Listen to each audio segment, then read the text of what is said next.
भारत माता की। भारत माता की। मंच पर विराजमान केंद्र में मंत्री परिषद के मेरे साथी श्रीमान नितिन गडकरी जी, भारतीय जनता पार्टी के प्रदेश अध्यक्ष श्रीमान अजय भट्ट जी, संसद में मेरे साथी पूर्व मुख्यमंत्री श्री खंडूरी जी, कोश्यार जी, निशंक जी, यहां के पूर्व मुख्यमंत्री विजय बहुगुणा जी, केंद्र में मेरे मंत्रिपरिषद के साथी अजय टमटा जी, धर्मेंद्र प्रधान जी, मनसुख मांडविया जी, संसद में साथी महारानी राजलक्ष्मी जी, श्रीमान सतपाल महाराज जी, मंच पर विराजमान सभी वरिष्ठ महानुभाव और विशाल संख्या में पधारे हुए मेरे प्यारे भाइयों और बहनों,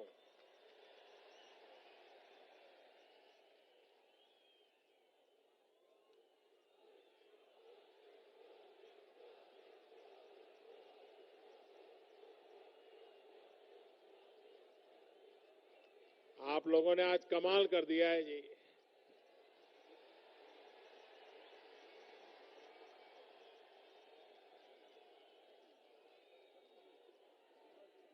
सारे माथे ही माथे नजर आ रहे हैं।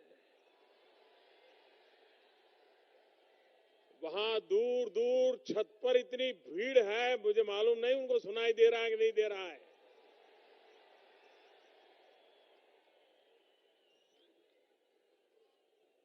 अच्छा, इतनी बड़ी संख्या में माताएं बहनें आशीर्वाद देने आई है, मैं आपको विशेष नमन करता हूं।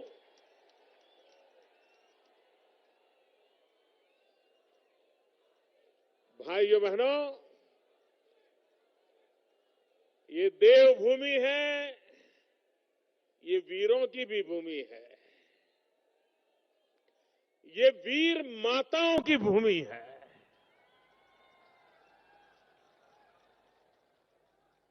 और उस धरती पर इतनी बड़ी संख्या में आप मुझे आशीर्वाद देने के लिए आए, मैं आपको नमन करता हूं।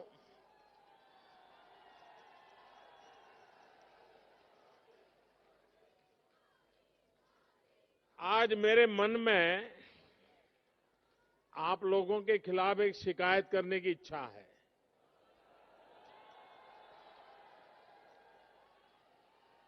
करूं क्या? फिर बुरा मान जाओगे तो? बिल्कुल नहीं मानोगे?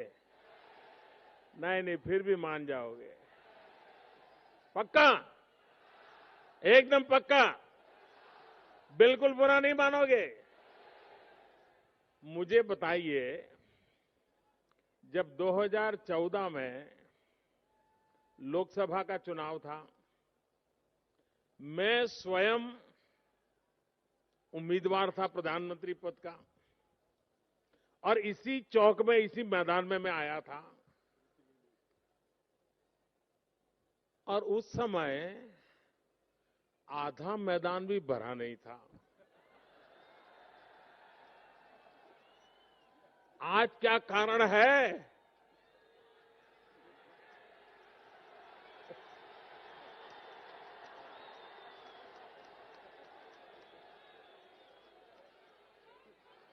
अच्छा, उस समय आधा मैदान भरा था, फिर भी आपने अच्छे अच्छे लोगों को धूल चटा दी, घर भेज दिया, सबके सबको जिता दिया। इस बार क्या होगा इसका मैं अनुमान लगा सकता हूं।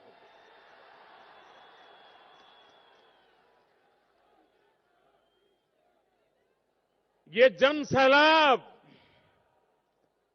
और भी हिमालय की कोथ में ऐसी ठंड में इतनी बड़ी तादाद में आप लोगों का आना इस बात का संकेत है कि अब उत्तराखंड विकास के लिए इंतजार नहीं करना चाहता।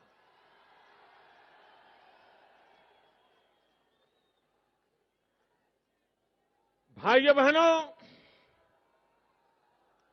आज यहां जिस प्रकल्प का शिलान्यास हुआ है, उत्तराखंड के लोगों को तो खुशी होना बहुत स्वाभाविक है, लेकिन आज ये शिलान्यास उन हजारों लोगों को श्रद्धांजलि है जो केदारनाथ के हादसे में हिंदुस्तान के हर कोने से किसी ने अपनी जिंदगी गंवा दी थी। ये योजना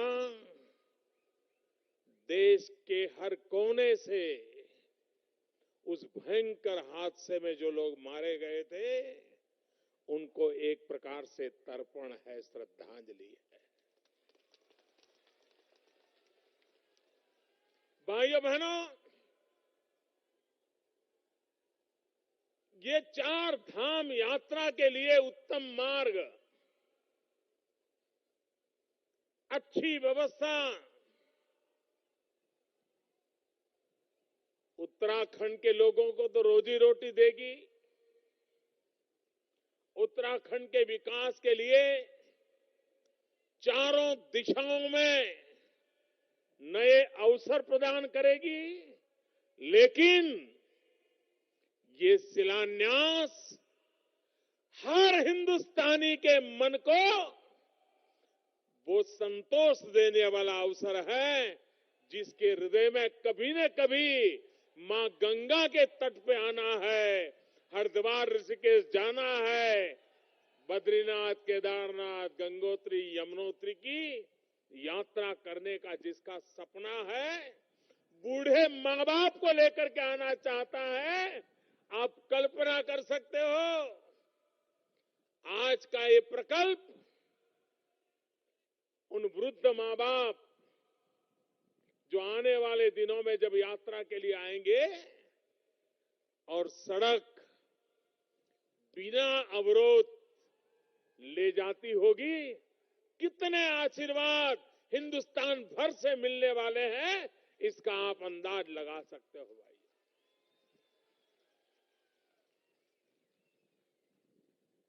जब बद्रीनाथ केदारनाथ की यात्रा पे कोई आता है, जब निकलता है तो 2-3 दिन बीच में खाली रखता है। उसको वो टूर के ऑर्गेनाइजर के बताए थे कि देखो भाई, वापिस आने का टाइम टेबल पक्का नहीं रहेगा। क्यों? बोले पूरी यात्रा के दरमियान कहीं तो कहीं लैंडस्लाइड हुआ होगा, 1-2 दिन रास्ते पर रुकना पड़ेगा, तब जाकर के मुश्किल से यात्रा हो पाएगी। भाइयों बहनों, अनिश्चितता के माहौल में यात्रालु का मन, यात्री का मन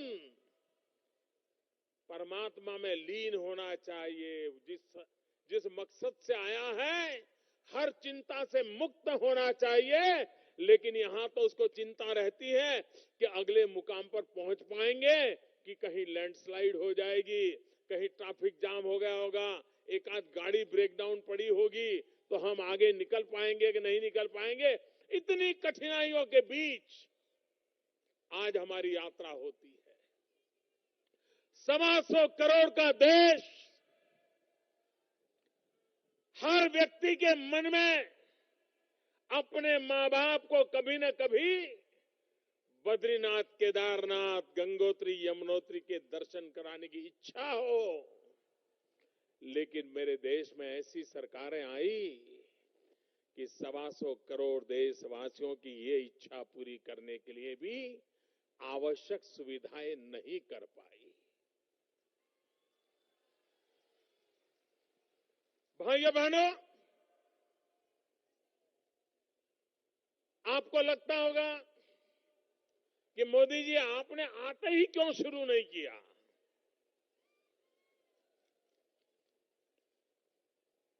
अगर मेरे लिए पॉलिटिकल कार्यक्रम होता,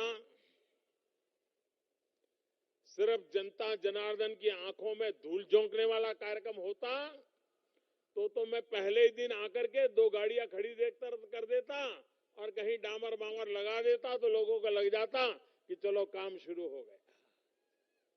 ऐसा तो हर सरकारों ने किया है, हर मुख्यमंत्रियों ने किया है, अभी तो शायद कहते रोज कर रहे हैं।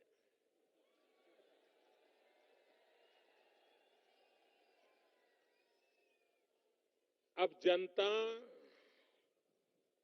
ये राजनेता समझ ले, वो जमाना चला गया। जनता है, सब कुछ जानती है।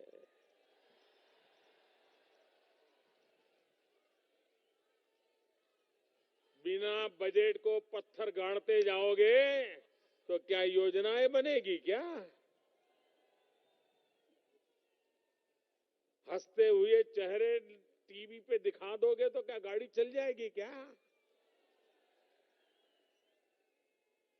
भाइयों बहनों, जल्दबाजी में करने वाली योजनाओं से राजनीति तो चल सकती है, लेकिन समाज नीति नहीं चल सकती, समाज का भला नहीं हो सकता। और इसलिए हमारे नितिन जी केंद्र में मेरे मंत्रिपरिषद के साथी कल्पकता के धनी हैं। दुनिया भर में जो अच्छा है उसको खोजने के लिए लगे रहते हैं। किसी से भी दूर दूर से पता चले कि उसके पास ये जानकारी है तो सबसे पहले उसको समय देकर के उसको सुनना, समझना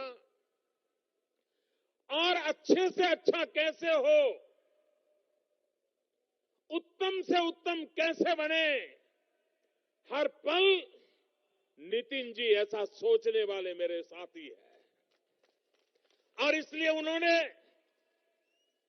क्योंकि सरकार बनी उस दिन से मैंने उनको एक काम दिया था, लेकिन उन्होंने दुनिया भर में ऐसे कच्चे पहाड़ के बीच से कैसे रास्ते निकाले जाएं और रास्ता ऐसा बने कि आने वाले 100 साल तक कभी किसी कठिनाइयों से गुजरना न पड़े, इस फिराक में लगे रहे।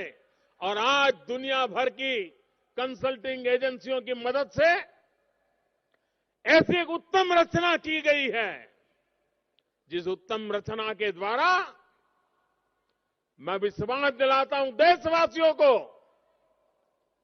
कि आप अब जब भी बद्रीनाथ, केदारनाथ, गंगोत्री, यमुनोत्री यात्रा पर आएंगे, जैसे पुराने जमाने में मां बाप को यात्रा कराने के लिए श्रवण को याद किया जाता है, आने वाले दिनों में जब आप सुखरूप यात्रा करोगे तो इस सरकार को, नितिन जी को आप जरूर याद करोगे, मैं आपको कहना चाहता हूं।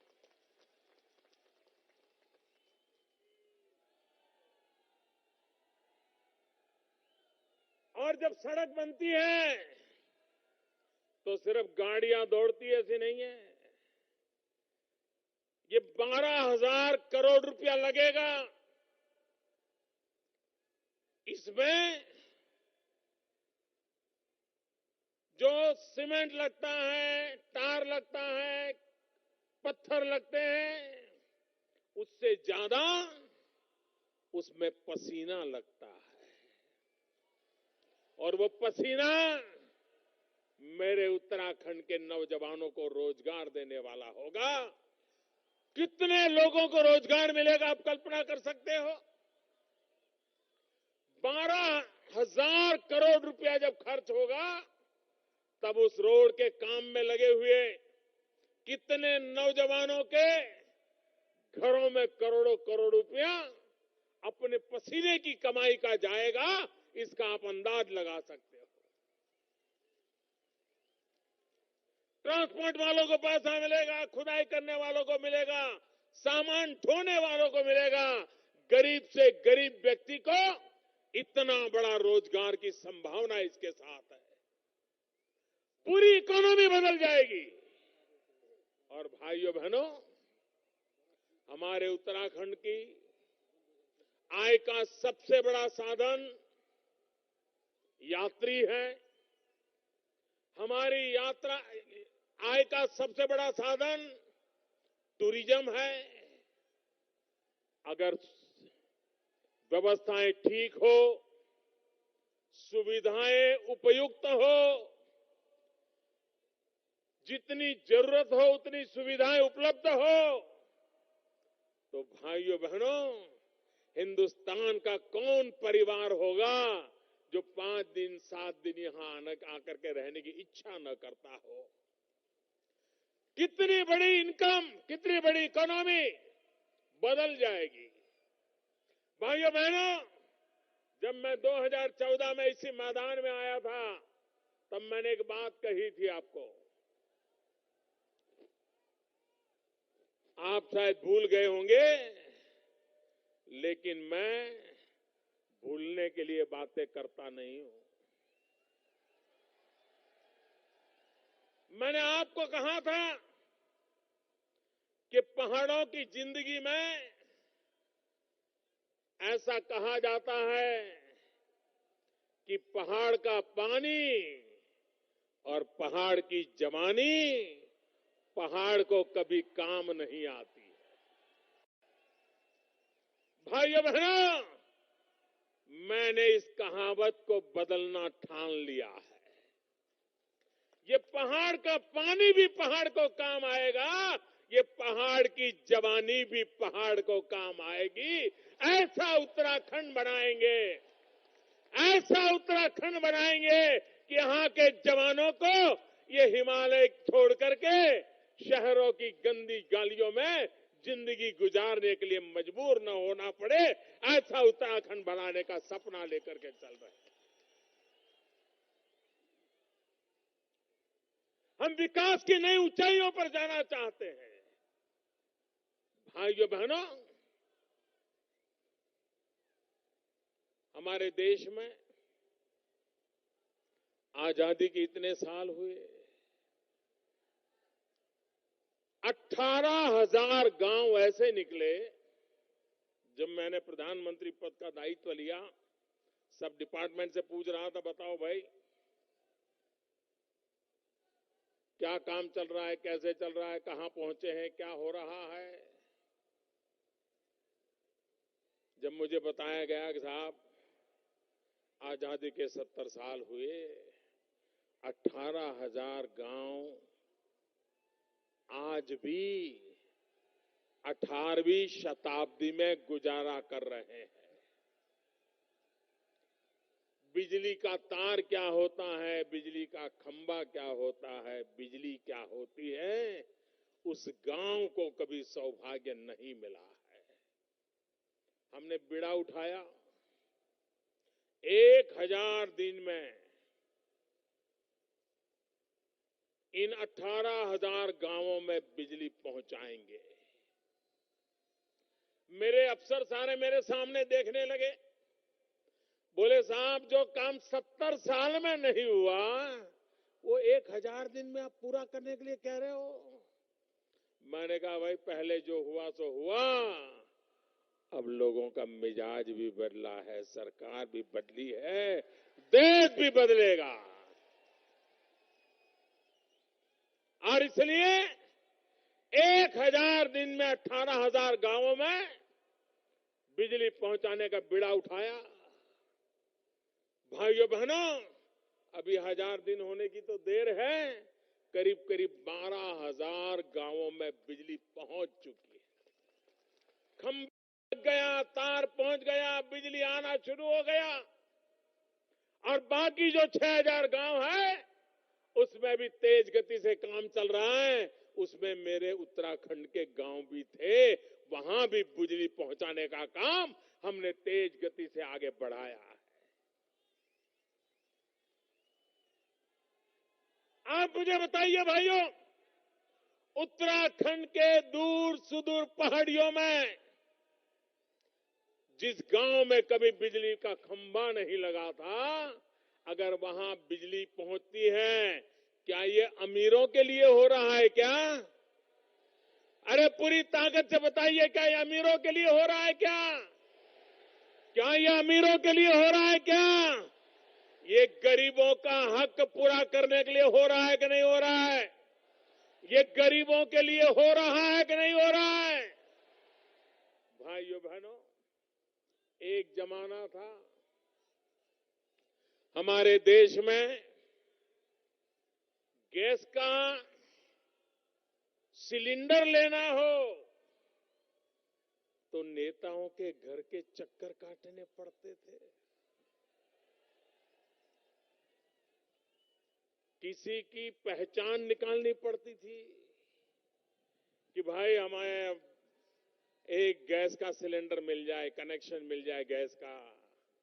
आप हैरान होंगे, 2014 के चुनाव में, लोकसभा का चुनाव था, कांग्रेस पार्टी का अधिवेशन हुआ था, हिंदुस्तान भर के टीवी कैमरा वाले आकर के वहां खड़े हो गए थे कि आज बहुत बड़ी घोषणा होगी। दिल्ली में कांग्रेस का अधिवेशन हो रहा है, 2014 के लोकसभा के चुनाव के लिए बहुत बड़ी रणनीति घोषित की जाएगी। पूरे दिन भर मीटिंग चली। ऐसे ऐसे लोगों को बड़ा बनाने के लिए ऐसी हवा भरी जा रही थी, ऐसी हवा भरी जा रही थी कि जिसका वर्णन करते ही बनता है। और बाद में घोषणा हुई तो क्या हुई? प्रधानमंत्री का उम्मीदवार कौन होगा, ये घोषणा नहीं हुई। उतने बड़े अधिवेशन में घोषणा ये हुई कि अगर हमारी सरकार बनेगी, ये कांग्रेस की घोषणा की बात कर रहा हूं, अगर हमारी सरकार बनेगी तो अभी जो एक साल में 9 सिलेंडर मिलते हैं, हम 12 सिलेंडर दे देंगे। आप बताइए, 9 सिलेंडर के 12 सिलेंडर लेने के लिए उनकी सरकार बनाने के लिए देश की जनता को आह्वान किया गया था। भाइयों बहनों, जिस देश में गैस के सिलेंडर 9 हो या 12 हो, इसकी चर्चा चलती हो, और जैसे ही हमारी सरकार आती है, हम फैसला करते हैं कि इस देश के गरीबी की रेखा के नीचे जीने वाले 5 करोड़ परिवारों को 3 साल के भीतर भीतर गैस के सिलेंडर का कनेक्शन दे देंगे। आप कल्पना कर सकते हैं सरकार कैसे निर्णय कर सकती है।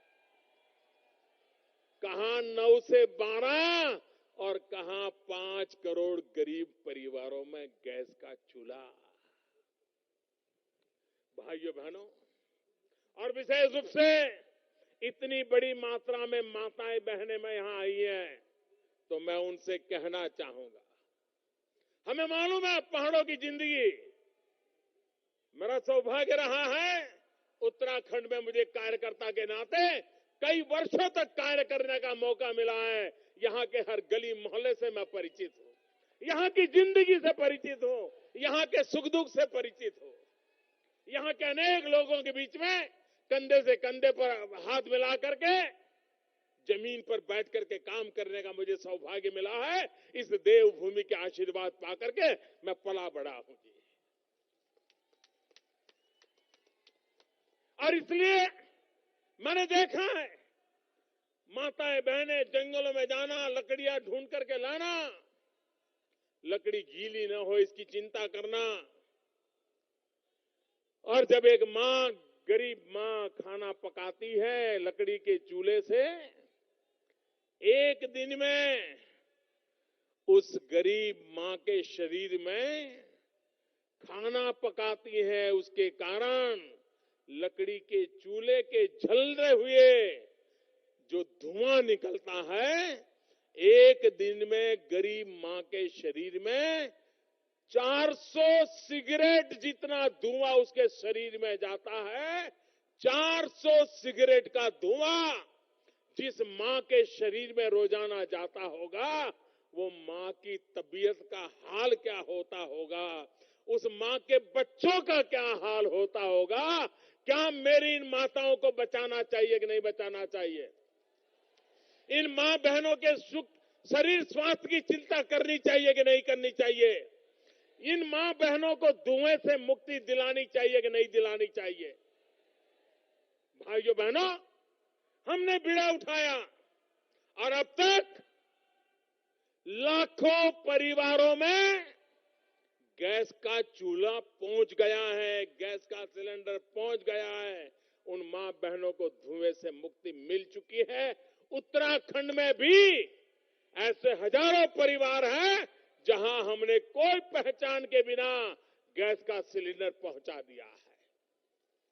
आप मुझे बताइए भाइयों बहनों, एक आवाज से बताइए, पूरी ताकत से बताइए, एक गरीब मां को धुएं से मुक्त कराना क्या ये अमीरों का काम है?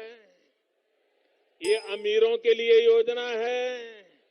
ये अमीरों का भला करने के लिए काम कर रहे हैं? आप मुझे बताइए, ये गरीबों के कल्याण का काम है कि नहीं है? ये गरीबों के कल्याण का काम है कि नहीं है? ये गरीबों का भला करने का काम है कि नहीं है? ये गरीबों की जिंदगी बदलने का काम है कि नहीं है?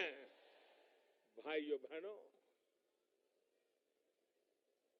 हमने एक निर्णय किया, ये उत्तराखंड की धरती हर घर में जीजा माता है, हर घर में शिवाजी पैदा होता है। मां भारती के लिए मौत को मुट्ठी में लेकर के जान की बाजी लगाने वाले वीर हर परिवार में है। ऐसा उत्तराखंड है। 40 साल से भाइयों बहनों, ये मेरे फौज के जवान, ये मेरे सेना के जवान हिंदुस्तान की सरकार से मांग कर रहे थे 1 रैंक 1 पेंशन की।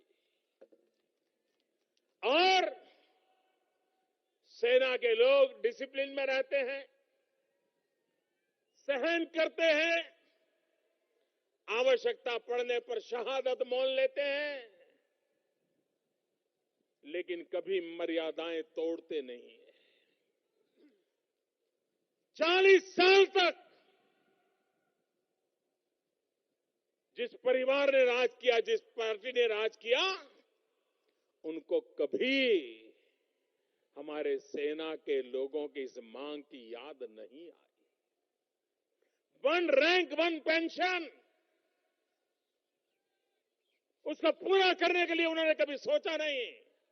और जब चुनाव आया और उनको लगा कि मोदी को तो सेना के प्रति जरा विशेष प्रेम है, मोदी सेना को कुछ न कुछ तो दे देगा, तो इसलिए जैसे अभी यहां चुनाव के पहले अलग अलग जगह पत्थर गाड़ने का काम चल रहा है, बिना बजट को गाड़ने का काम चल रहा है, उस समय बजट में 500 करोड़ रुपया डाल दिया और बता दिया हमने ओआरओपी दे दिया, 1 रैंक 1 पेंशन दे दिया।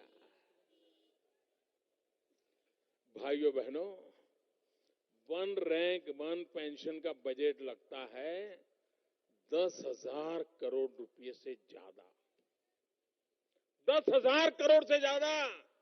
मुझे बताइए, ये 500 करोड़ रुपए डाल करके ये देश के सेना के जवानों की आंखों में धूल झोंकने का पाप हुआ कि नहीं हुआ? हुआ कि नहीं हुआ? क्या आप देश के जवानों के साथ में ऐसा धोखा करोगे? हमने कहा बहुत ज्यादा है। मैं सेना के जवानों से मिला, मैंने कहा भाई ये 10,000 करोड़ रुपया एक मुश्त देना तो देश के कई काम अटक जाएंगे, आप मेरी मदद कीजिए।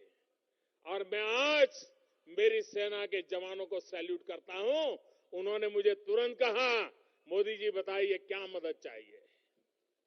मैंने कहा कि एक किस्त में पैसे नहीं दे पाऊंगा, इसके 4 टुकड़े कर दिए जाए, 4 किस्त कर दी जाए और आपको 4 किस्त में पैसे पुराने भी दे दूंगा। मैंने कहा 40 साल से अटका हुआ एक मामला, मुझे इसको पूरा करना है, क्योंकि मैं सेना के जवानों का जी जान से सम्मान करने वाला इंसान हूं, इनका गौरव करने वाला इंसान हूं, मुझे उनके लिए कुछ करना है। आज मैं उन सेना के जवानों को सलाम करता हूं कि सरकार की कठिनाई को समझा और भाइयों बहनों 1 रैंक 1 पेंशन का निर्णय हो गया। अब तक उनको 6,600 करोड़ रुपया पहुंचा दिया गया है और बाकी किस्त भी पहुंच जाएगी भाइयों। 1 रैंक 1 पेंशन। और उत्तराखंड में तो शायद ही कोई गांव ऐसा होगा जहां 50-100 लोग ऐसे नहीं होंगे जिनको आज भी सेना से पेंशन ना आता हो।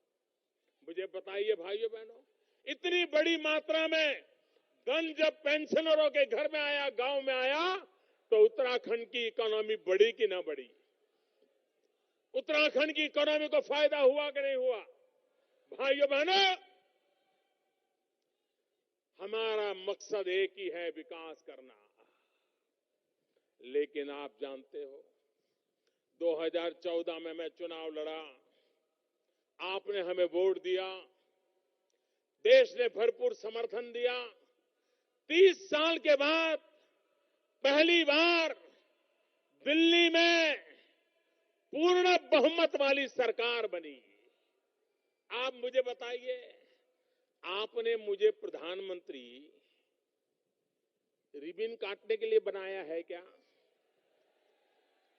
दिए जलाने के लिए बनाया है क्या? छोटे मोटे उद्घाटन करते रहने के लिए बनाया है क्या? कुछ कर दिखाने के लिए बनाया कि नहीं बनाया? मुझे कुछ कर दे के रहना चाहिए कि नहीं रहना चाहिए?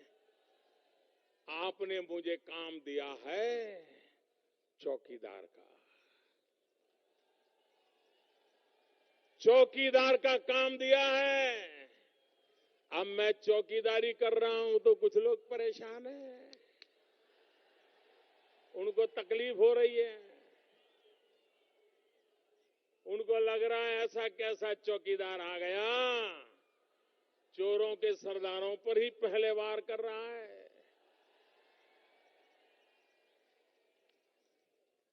भाइयों बहनों, देश को काले धन ने भी बर्बाद किया है, देश को काले मन ने भी बर्बाद कर दिया है। काला मन भी जाना चाहिए, काला धन भी जाना चाहिए। आप मुझे बताइए भाइयों, भ्रष्टाचार के खिलाफ लड़ाई लड़नी चाहिए कि नहीं लड़नी चाहिए? पूरी ताकत से बताइए, भ्रष्टाचार के खिलाफ लड़ाई लड़नी चाहिए कि नहीं लड़नी चाहिए? भ्रष्टाचार को खत्म करना चाहिए कि नहीं करना चाहिए? अरे जी जान से लड़ना चाहिए कि नहीं लड़ना चाहिए? भाइयों बहनों, मैंने ये लड़ाई को छेड़ लिया है। आपके आशीर्वाद है? दोनों हाथ ऊपर करके बताइए, आपका आशीर्वाद है? पूरी ताकत से बताइए, आपका आशीर्वाद है? मैं आज देवभूमि का आभारी हूं भाइयों। भाइयों बहनों,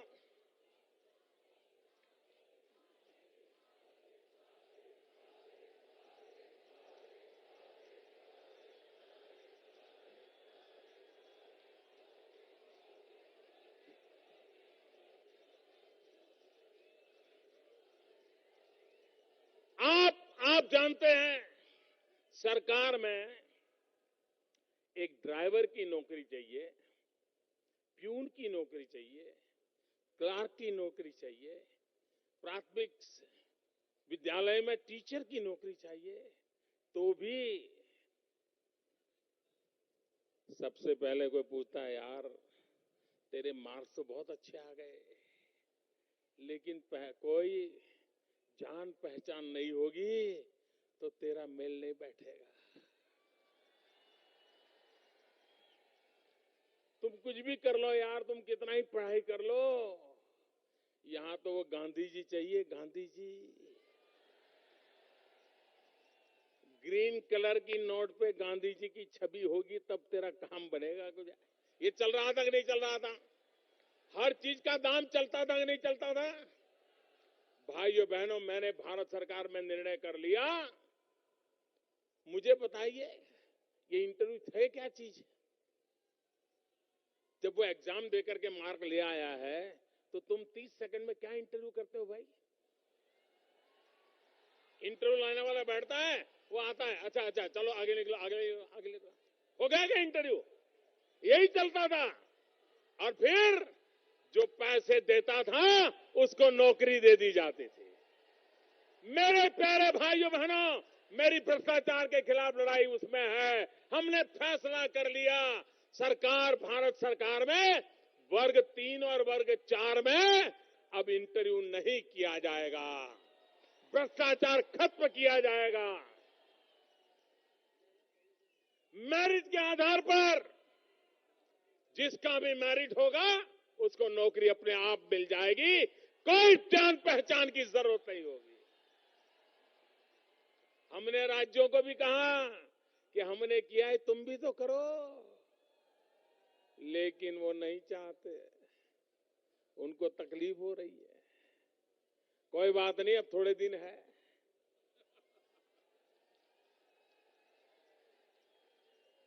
जैसे ही उत्तराखंड में भारतीय जनता पार्टी की सरकार बनेगी, ये काम उत्तराखंड में भी हो जाएगा। हम तो हैरान है साहब, हमारी तो लड़ाई ऐसी है, हम नोट घर में जमा करने वालों के खिलाफ लड़ाई लड़ रहे हैं। नोटे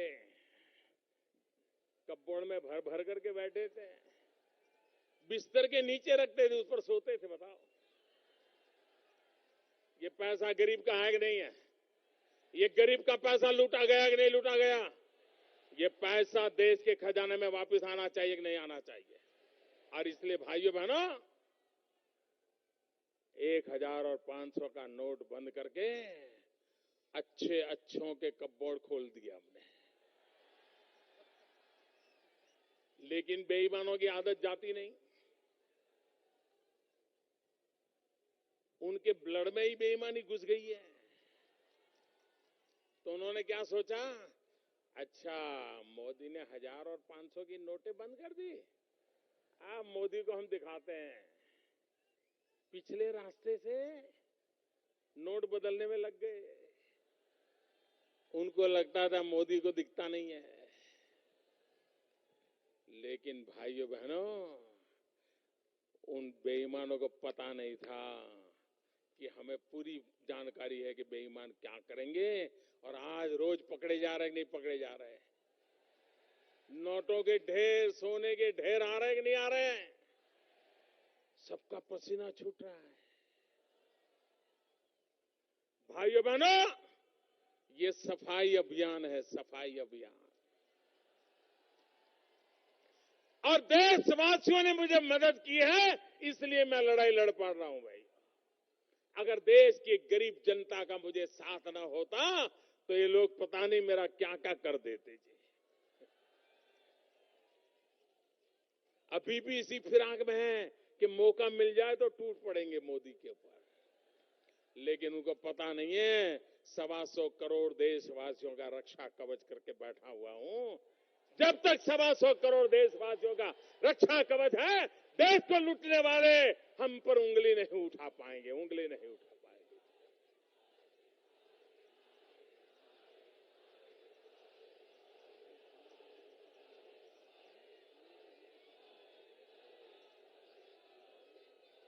भाइयों बहनों, इंसान पैसे खाता है, ये तो हमने सुना था। इंसान पैसे मार लेता है, वो भी सुना था। लेकिन उत्तराखंड में तो स्कूटर भी पैसे खा जाता है। हमने अखबार में पढ़ा था कि जिस स्कूटर में 5 लीटर की टंकी होती है वो 35 लीटर पेट्रोल खाता है। बताइए चोरों को कहां कहां पकड़ेंगे भाई, कहां कहां पकड़ेंगे।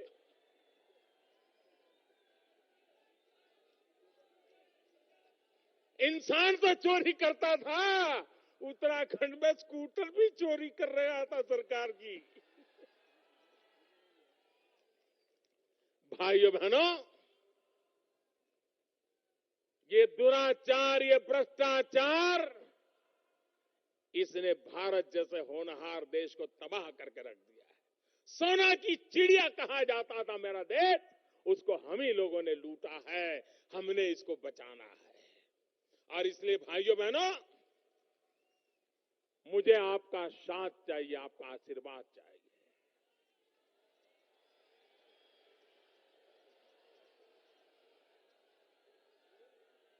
और मैंने आपको कहा था, मैं ये जानता हूं आपको काफी तकलीफ हुई है।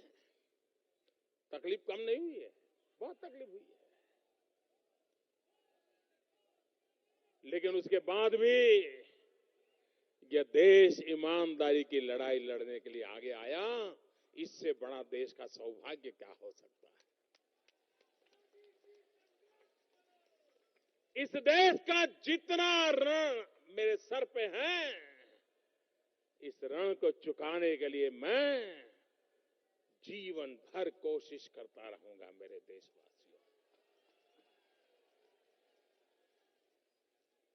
क्योंकि अगर देश को आगे बढ़ना है तो लूट खसोट बंद होनी चाहिए भाइयों, ये बेईमानी बंद होनी चाहिए। ये भ्रष्टाचार, ये काला धन, ये जाली नोट, आतंकवाद, ड्रग माफिया, ये जाली नोट का खेल खेलते थे। 8 नवंबर रात को 8 बजे एक धमाक से जाली नोटों का खेल जीरो हो गया दोस्तों।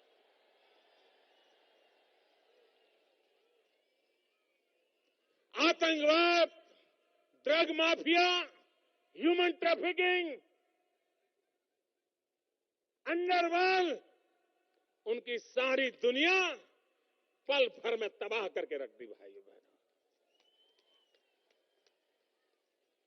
और ये सारे फैसले देश के हित के लिए किए हैं, देश का उज्जवल भविष्य बनाने के लिए किए हैं।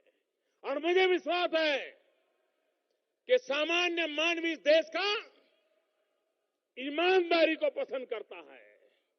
इस देश का सामान्य मानवी ईमानदारी के लिए सहने को तैयार होता है।